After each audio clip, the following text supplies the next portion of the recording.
आत्मानं रथिनं विद्धि शरीरं रथमेव तु बुद्धिं तु सारथिं विद्धि मनः प्रकृति। मनुष्य के जीवन में जितनी समस्या है ना, सभी समस्याओं का मूल मन है। मन को ही सब समस्याओं का मूल मानते हैं। मन ठीक है तो सब कुछ बढ़िया है। वो कल वाली बात है, कटौती में गंगा है, मन यदि चंगा तो, नहीं तो मन मरीज है। तो कोई चीज़ लजीज नहीं है इस दुनिया में। तो मन मन मन क्या है? सब कहते हैं मेरा तो मन ही नहीं लगता। बेटा पढ़ ले, माँ कहती है नहीं माँ मन नहीं लग रहा पढ़ने में। बेटा ये काम कर ले, नहीं माँ मन नहीं लग रहा। नहीं माँ मेरा तो आज जाने का मन ही नहीं है। ठीक है, यही बहाना सब मारते हैं कि मन मन मन। पूरी कमांड हमने अपने मन को दी हुई है।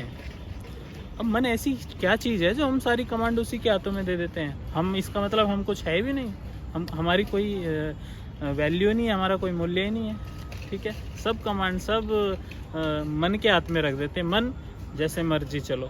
हम गाँव में, हम पश्चिमी यूपी से आते हैं, तो हमारे यहाँ एक कहावत है, इसकी कमर पे जेवड़ा पड़ा है। मतलब कमर पे रस्सा, किसी पशु के कमर पे रस्सा यदि डाल दिया जाए ना, तो पशु मनमाने ढंग से जहाँ मर्जी चला जाता है।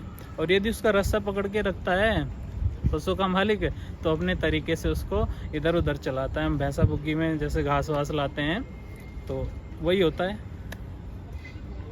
रस्सा पकड़ के रखना पड़ता है, अपने तरीके से उस पशु को चलाया जाता है। तो ये मन है क्या, इसको पहले समझो। हमने अपनी पूरी कमांड मन को दी हुई है। अरे मन को कमांड मत दो, तुम भी कुछ हो, तुम्हारे पास और भी चीज़ें हैं, बुद्धि भी है, शरीर भी है, तुम आत्मा भी हो, तुम्हारे पास इंद्रियां भी हैं। तो केवल क्या मन को ही सारी कमांड दे दोगे? कठोपनिषद का एक बहुत अच्छा पद्य है, श्लोक कह लो उसको, मंत्र कह लो उसको। तो उसमें बताया गया है, एक रथ जो होता है ना, उससे मनुष्य की शरीर की तुलना की है। उसको रथ रूपक नाम दिया है। ठीक है, रूपक अलंकार में है, उसको मैं आपको सुना देता हूँ एक बार। आत्मानं रथिनं विद्धि शरीरं रथमेव तु बुद्धिं तु सारथिं विद्धि मनः प्रग्रहमेव च इंद्रियाणि हयानाहुर विषयांस्तेषु गोचराः। इसका सामान्यतः अर्थ ये होता है कि जो एक रथ होता है, रथ पे एक सारथी होगा, रथ स्वयं होगा, उस पे सारथी होगा, सारथी के पीछे उसका मालिक बैठा हुआ होगा, सारथी के हाथ में लगाम होगी, हैं, फिर घोड़े होंगे। ठीक है, और फिर मार्ग भी होगा जिस पे में घोड़े दौड़ रहे हैं। तो अब देखिए, शरीर से, मनुष्य के शरीर से रथ की तुलना कीजिए। मनुष्य का एक शरीर है, ऐसे ही रथ का अपना एक शरीर है। रथ है, उसमें पहिए हैं, पूरा अपना पीछे बैठने का बना हुआ है, आगे बैठने का बना हुआ है। हमारा शरीर है वो रथ के शरीर के समान है। जो आत्मा है, यानी कि हम पुरुष, जो हमारी आत्मा है, हमारी आत्मा कहना गलत होगा, जो हम हैं, हम आत्मा ही हैं, हम हैं, वो रथ पे बैठे रथ के मालिक के समान होती है। और जो इस शरीर में बुद्धि होती है ना, वो रथ के सारथी के समान होती है। और ठीक है, और जो मन होता है हमारे शरीर में, वो सारथी के हाथ में जो लगाम होती है ना घोड़ों की, उन लगाम के समान होता है।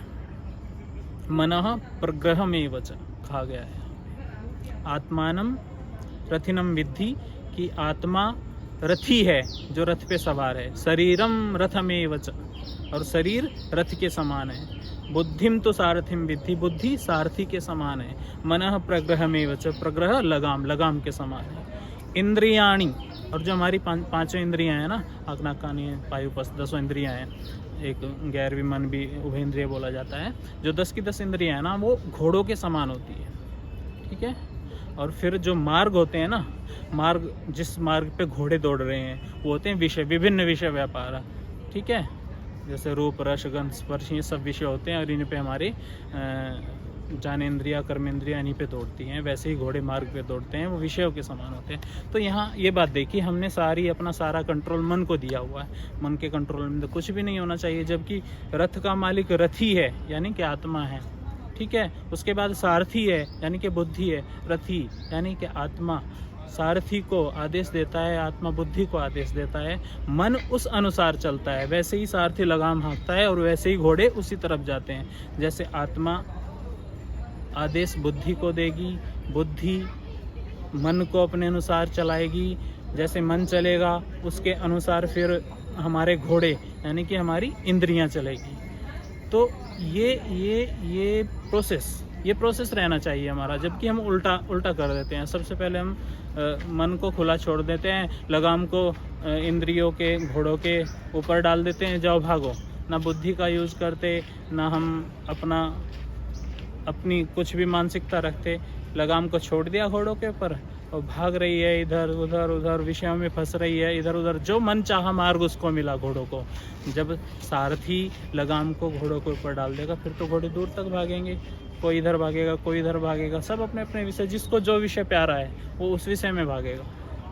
तो मैं ये कहता हूँ, इस बात को समझो कि मन हमें कंट्रोल करने वाला नहीं है, हम खुद स्वयं अपने आप को कंट्रोल करेंगे। हम आत्मा हैं, हमारे पास बुद्धि है, उस बुद्धि के अनुसार हम मन को चलाएंगे और मन अपने अनुसार इंद्रियों को चलाएगा। इंद्रियां फिर उसी रास्ते पे जाएंगी जिस रास्ते पे रथी चलता। तो प्लीज इस बात को थोड़ा सा समझो, मन को अपने अनुसार मत चलने दो, मन को